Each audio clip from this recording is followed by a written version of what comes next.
I just thought of saying blessings and good evening to you all. So we will have a question and answer session. Practice of meditation can help anybody to become a better person first. Apart from self-realization, when you pursue, because you will be the master of your mind. When you have the mind at your command, you are a better person always in this world, in thinking, in judgments, in consideration to each others, and in behaving, in talking, in communicating. In every way, you will be a more matured person. So I just thought I will take questions now. Pranams Babaji. So I just wondered that if self-realization is same as God realization, because this witness state and the silence of the mind, if you are in this witness state, is this God realization? Or like Shiva Balayogi, he saw this God appear to him. So is it necessary, or is the same self-realization and God realization? It is not necessary that you have to see a God in a particular form coming in front of you. This may vary from person to person. Final realization is when your mind merges with its origin, that is the self, which is known as self-realization. For this, when I was talking to my master, Shiva Bala Yogi, I also asked him the question when he was talking that Lord Shiva and Parvati came in front of him. Lord Shiva spoke to him, telling people of this world have forgotten about themselves, and that is why they are miserable. Teach them meditation so that they can practice and know themselves. That was what the instructions Lord Shiva gave. And then Swamiji said, after this, Shiva and Parvati entered my body. So then I asked Swamiji, we have heard through scriptures and some self-realized masters in their saying, when the mind merges with the self, that is when the self-realization happens, an awareness of what you are. You see, I will also explain, I have told mind is made up of consciousness and energy. Means wherever you apply your mind, you become aware of that thing. If you apply your mind to me now when I am talking as Babaji here, so then you will become aware of what I am trying to convey. Otherwise, your consciousness or mind can run away somewhere else. So when this mind becomes totally quiet, it turns introvert and becomes aware of itself. Just like when your attention is turned back from the movie and you realize that you are sitting and just watching the movie, so then you would have become aware of yourself. In the same way, Swamiji also said, that is what the self-realization is. So when I asked mind has to merge with the self, Swamiji said laughingly, you see, if the droplet merger falls in the ocean and merges, also is the same, or if the ocean flows on the droplet, then also it engulfs the droplet and the droplet becomes one with the ocean thus. So that is what is actually self-realization. Yes, thank you. Namaskara, Babaji. Can you tell us a bit about the concept of free will? Do we all have free will, or is it all a part of Maya and everything is predestined? Thank you. You see, there is really no conclusive answer for this. A will becomes stronger when it is more powerful than the object on which you want to apply your will, object or any action, any karma, any such thing like that. Say, for example, now, if you have 100 potency strength of mind through which you can resolve, but if you had already resolved in your previous lives, somewhere in the beginning, when your mind was its origin, which would have had the power of 100,000 power potency, so that would have become now your destiny. And you may not be able to change that destiny, that action, through a smaller power of just 100 potency mind. However, if you go on applying positive will and keep trying, somewhere as its concentration increases, so then it can materialize also. So that is how things happen. So it is advised you must not abandon your effort, your wishes, all such things. If you have any wishes, you want to achieve such a thing, you must put in effort. While putting in effort, keep praying so that your prayers can make you connected to the more powerful 100,000, which sometimes we have recognized as divine or so. So like that, if you proceed in this world, so then you shall be more successful. Thank you, Babaji. I just wanted to know, like, why is it that sometimes some people are more successful than others, even if you put in like a great deal of effort? So some people say luck favors, some people say the divine's grace. So this is what happens. But we must put in efforts. That's what we were taught. At least when you die, you shall die with a satisfaction that you had put in full efforts. It is not necessary that we will have to be successful always. This world is like that. There is no universal guarantee that when we put in efforts, every time, in every way, that we will be successful. Means, in our idea as an ordinary human being, we would have imagined something as a success in this world. I want to become a president of a country. So if I become a president of a country, I will consider I am successful. If not, I was not successful. Why I was not successful? So that type of doubts come. So there is one thing to know yourself, self-realization. Everybody can become successful if only you follow the right technique and the right path, take the guidance of a proper master, and then practice sadhana. Then you will achieve, definitely you will be successful. So this is my opinion. Ambaji has something to comment on this. I would like to say, Simonti here, of course, the worldly success matters a lot in the world because we measure our, our achievements, our success. But what's the use if you are successful physically, materialistically in the world, but you are not at all happy in any kind of situation? You're not happy. You're unhappy, constantly unhappy, and you don't have your mental equilibrium. What's the meaning of that success? I'll say failure doesn't count your materialistic success. Failure counts when you're mentally unhappy. You are unable, in the worst situation, if you can keep yourself, your equilibrium, happy, content, and in peace, that's the biggest success I understand. Because at the end, it doesn't matter how big your car is. And I think today's situation around the world is the biggest lesson. The one who is content in their situation is the happiest. And it doesn't. It's a real success. It doesn't matter.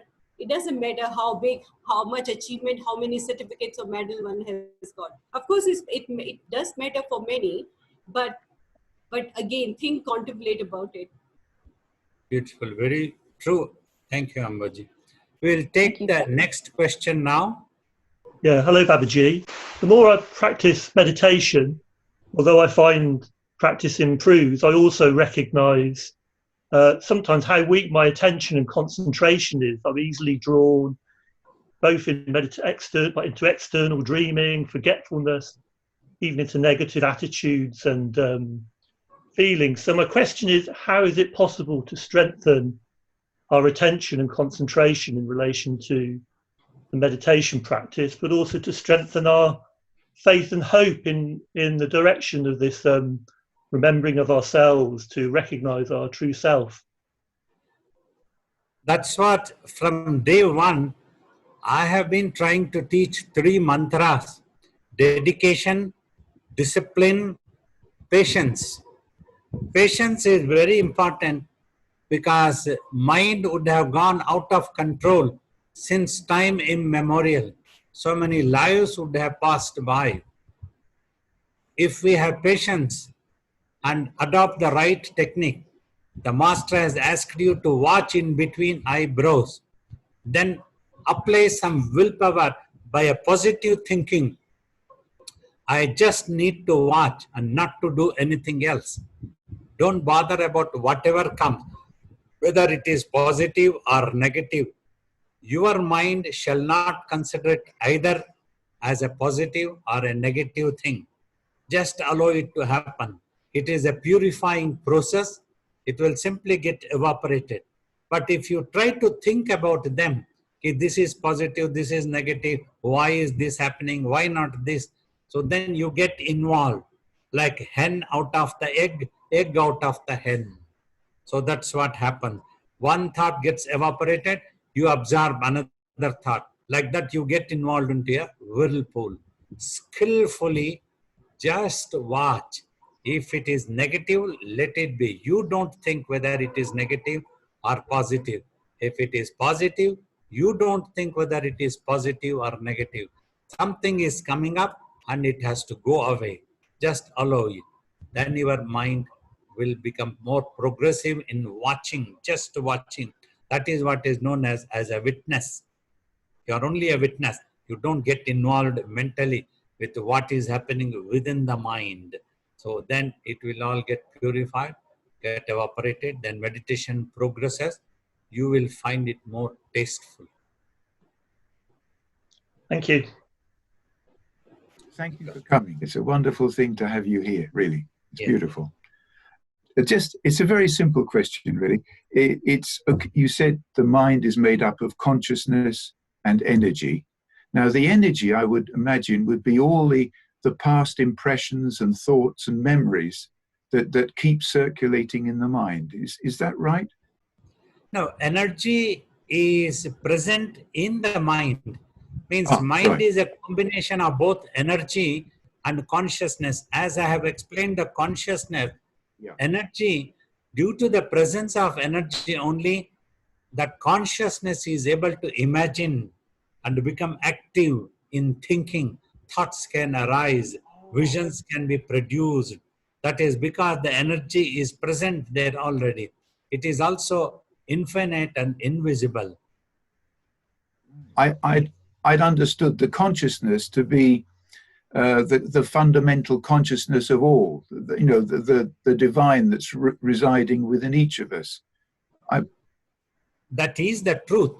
Yeah. Divine also, it is the ultimate truth is supreme consciousness and supreme energy.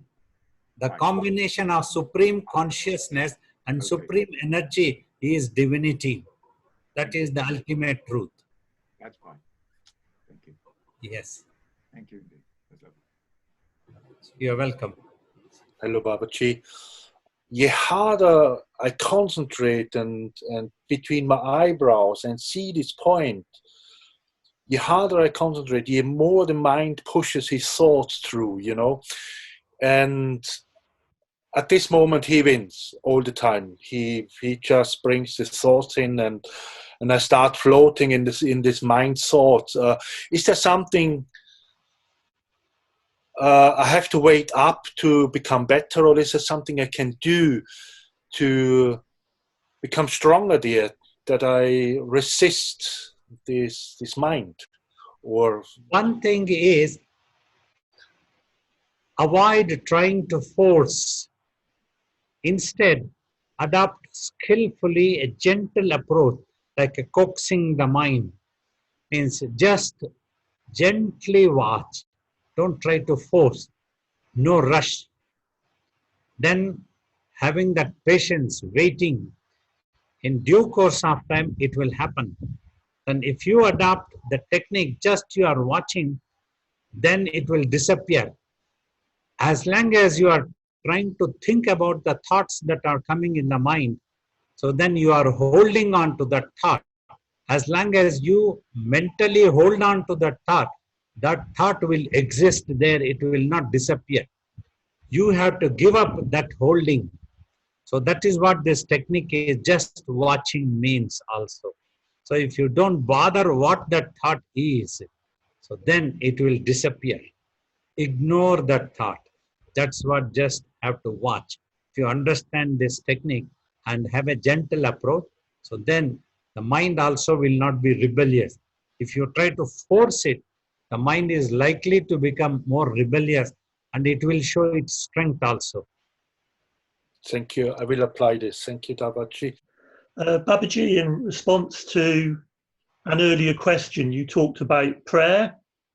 I suppose for me, not having any kind of religious background, it probably seems like a very simplistic question, but I'm not exactly sure what prayer is or even how it works. So I don't know if you could explain a little bit about that. Is it different from using a mantra?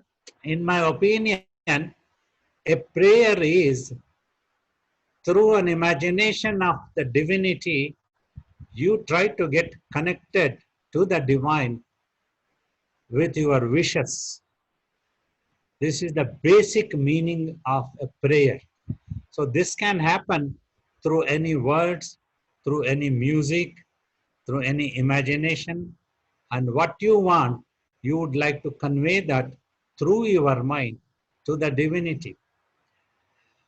Mind's ultimate truth is recognized as divinity.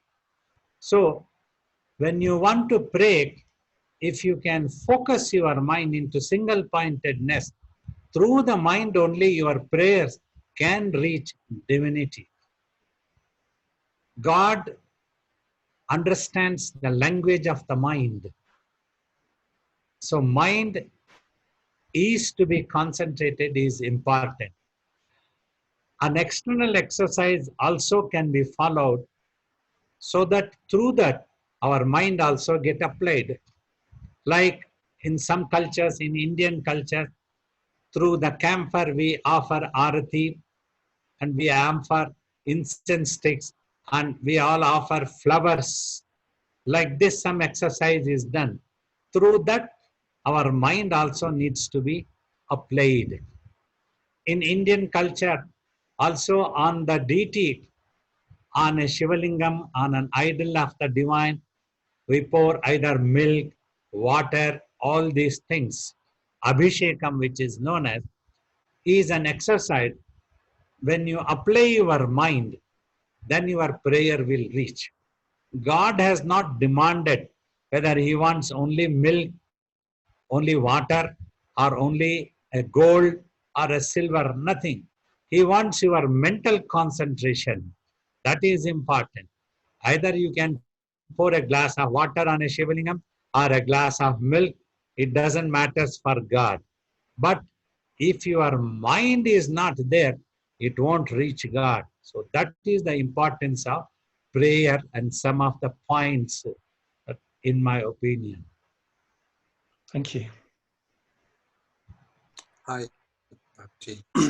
I wondered if there's a kind of spiritual bonus in being a monk, for example. When we're a householder, we have all of these pressures, which maybe that helps to our concentration and our devotion. But on the other hand, if you lived in a temple or with you, you have all the spiritual powers and bonuses. There is no such thing, no difference. Becoming a monk or becoming a householder is a way of life that you adopt, one adopts according to his or her choice. That is one thing.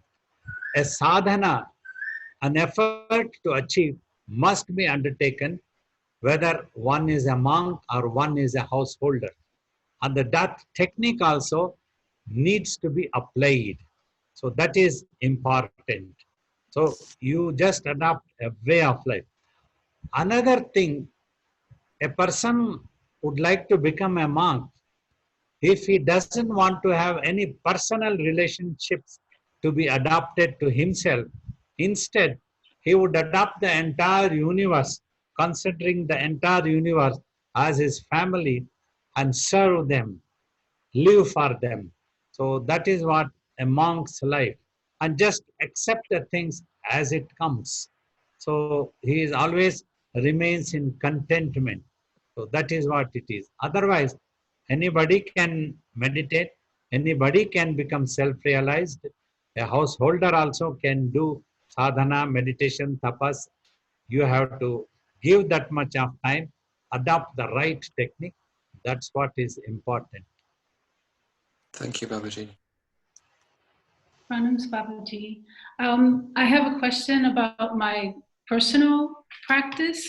Lately, when I try to meditate, my mind is just extra agitated, and it started about 2 weeks ago, and it just feels like I can barely sit for meditation, and I'm almost getting discouraged by it, but I don't know what to do.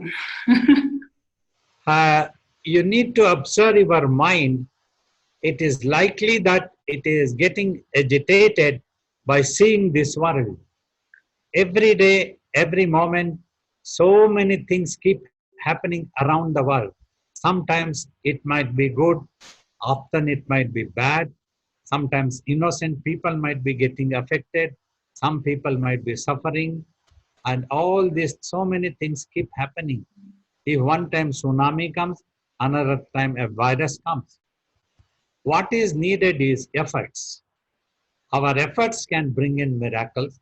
Whatever we need to adopt, we must adopt. Just like if we need to lock down, we remain locked down. So that is essential. If we need to maintain a distance, we need to maintain a distance. This type of effort for every problem, not only simply this virus, as a general rule. If you put an effort, there is some hope that you can overcome that problem. Instead, if you allow your mind to become agitated, then you will feel discouraged. You might see sometimes your mind might try to fool you as if there is no hope for this world. That is not the question. As some time ago Ambaji was explaining, contentment is the real success. Not that what we want it to happen in this world. Whatever happens, it happens. What is our success? Our efforts, our courage, our better understanding. That is the success. So if we adopt this like a soldier, we should know either we will do or we will die. Then we are at peace. We are contented. Then we are not at all agitated of what is happening. Either quietly, we try to help somebody. Then you will be more peaceful. Your meditation will become more peaceful, I think. Try to ponder if these are the things that is making you agitated and restless. Okay, thank you, Babaji. Thank you. Pranam, Babaji. Thank you so much for all your blessings to all of us. My question is, if Babaji can explain a bit about the sense of existing as nothing, and that everything is just happening, and that by the time the mind has realized that there's already happened, and the relationship between the sense of existing as everything. So the sense of existing as nothing and the sense of existing as everything, or just existing. The existence is actually not nothing. As something is an imagination, to say a certain existence as nothing is also an imagination. This ultimate truth is such an amazing thing. In whichever way you recognize, it would appear to you such. I have explained hundreds of times about this. In a room when you are sitting, if you see the space that is within the room, you can tell this room is wide with space, or you can tell this room is filled with space. Either way, the space is zero and the space is absolute. When you consider it nothing, it appears to be zero, just nothing. But when you consider it as absolute, it is everything. It has everything in it. It is doing everything. So that is how things would appear either positively or negatively. But by practicing meditation, you have to rise above these dualities. That is very, very important. And the things happening, you see, this is actually, there is no conclusive answer. But in my experience and opinion, as I have told, if you are more positive in your thinking, you can be shaping a better positive destiny for yourself. If you are more negative, you could be shaping a more negative destiny for yourself. Whatever you are undergoing now, you are seeing that might be the resolution when you are with your 100,000 potency, that enormous consciousness, which are recognized as divine murtis, which would have arisen in the beginning to create. It did not get involved with the creation because it remained self-realized. That's why the Brahma, Vishnu, Maheshwara concept are considered as divinity itself. But as the mind and consciousness went on taking incarnation after incarnation, it became more stubborn and went on forgetting about itself, and all the things are happening. It started wondering, why is this happening? Why not that happening? Now as a human being, when you have a mind, a smaller potency, you have wishes. The world should be running like this. Things should be happening like this. If it doesn't happen, we wonder why it is not happening. Why is that I am not successful? Again, we come to the same point that Bhaji was explaining. You see, contentment is the real success. So we have to understand, due to these previous resolutions only, so just now you are seeing all these things. Do you have any comment, Bhaji? Hello, Priya. Hi, hello. Namaste. Yeah, I'll say you asked about being something, a feeling of being something, or feeling of being nothing. So it, like Baba said, that the room is filled with the void. You can say the room is filled with space, or room is empty with the space. So it depends on to the how we perceive. Being something or being nothing, it's ultimately is again a superimposed imagination. But if you as just being, if you experience that just as being, then you don't need anything, no other external object of being something, or because you need another object. Means when you say I'm something, then you are comparing with something, and when you are saying I'm nothing, then also you are comparing with something. So just don't stop comparing, and you are just there, and that's the supreme state of happiness. Just take out both the objects and you just be there. So, that's what I understand. yeah, can it be considered that actually is the two things but the same together? Nothing and everything. And Yes. they have to both be the same. Yes. When you remove that, the other object, what left, it's just one. Okay. So then it's just you. There is neither something or nothing. It's just you, and that's the supreme state of you just being there, and that's I think everybody's efforts to achieve, because we as long as this duality goes on, there is always something to something to find. But yes, of course, I understand. You can't get over duality just by saying. You have to practice, practice, practice.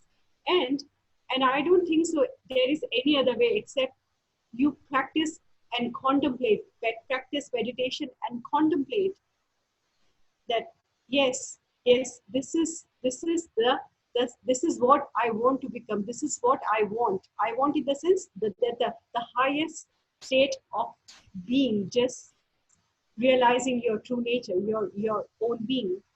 And that's what I understand. Then there is nothing or nothing or something, the both dissolves. Yeah. Okay, great. Thank you. Thank you. Thank you, Babaji. Thank you. Thank you. Hello, Babaji. Can you talk about doing an experience pilgrimage in us? Pilgrimage. Yeah. Generally, a pilgrimage is recommended so that when you visit the atmosphere, the serene, peaceful atmosphere, like you try to undertake a pilgrimage to one of the ashrams of our Guru Swamiji, and you are able to get influenced by the peaceful atmosphere, you get more inspired to go on the spiritual path, you feel reassured that the path you are taking on the spiritual is a wonderful, is a real, is a great thing, that which can take you to the self. So that is why a pilgrimage is recommended. It needs to be atmosphere. But that's a different thing. Often some pilgrimage places, we might be making more dirty, and by our own selfishness, we might be making more politicized selfishness, all these things. So then that would be more disturbing. Now, Swamiji used to tell sometimes, a real pilgrimage happens when you find yourself. You are your best friend. You are the only one who can give contentment to yourself. If you feel inspired, that is possible only when you have a glimpse of yourself. So try to practice this meditation and know yourself is the real pilgrimage. So wherever you can practice meditation, you get inspired.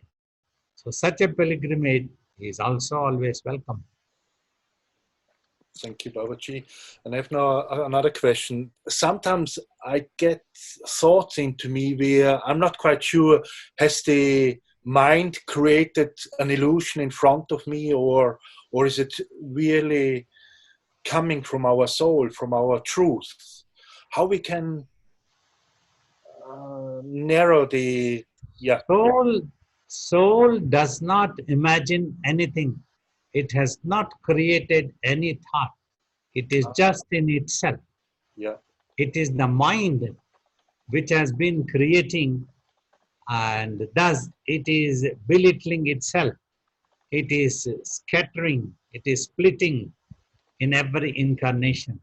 So it is the mind which has imagined. Whatever imagination has happened is an illusion. It is a different thing. One thought might be less powerful. Another thought's potency might be a much more powerful. One photo's resolution pixel could be less.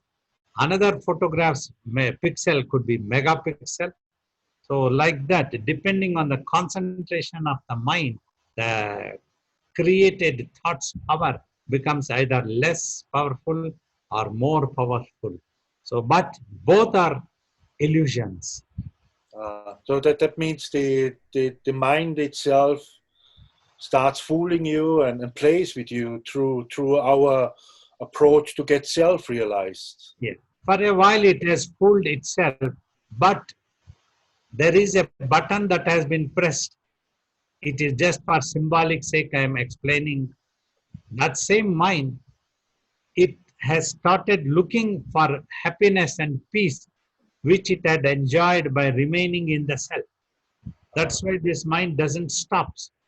It goes on, jumping. One time in due course of time, its time will come. Then it will realize there is something wrong in me.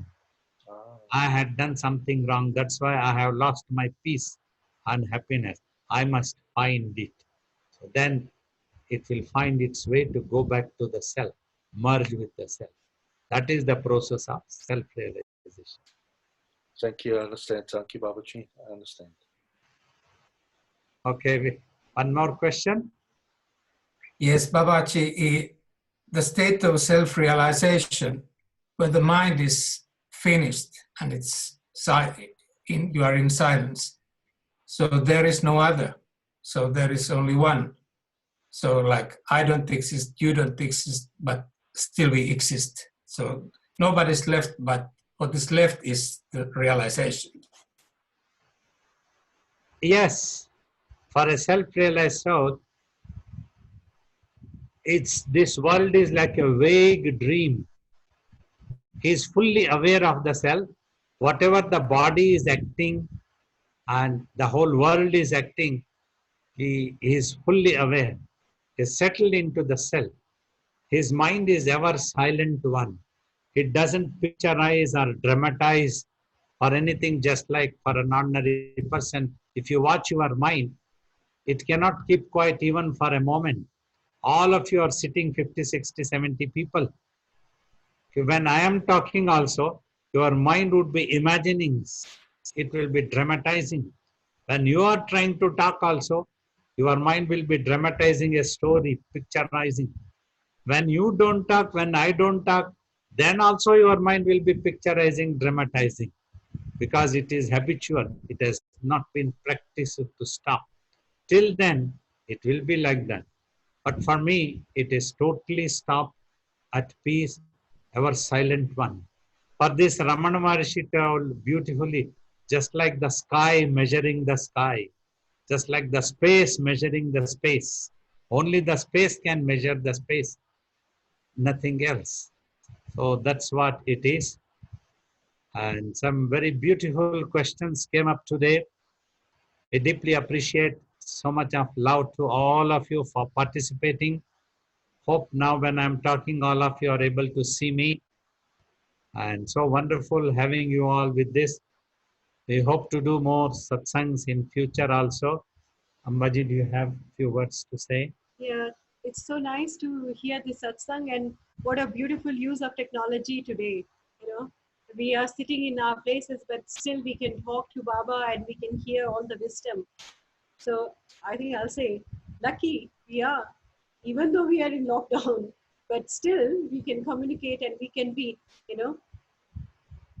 see each other. What a beautiful thing. Thank you so much for the lovely session.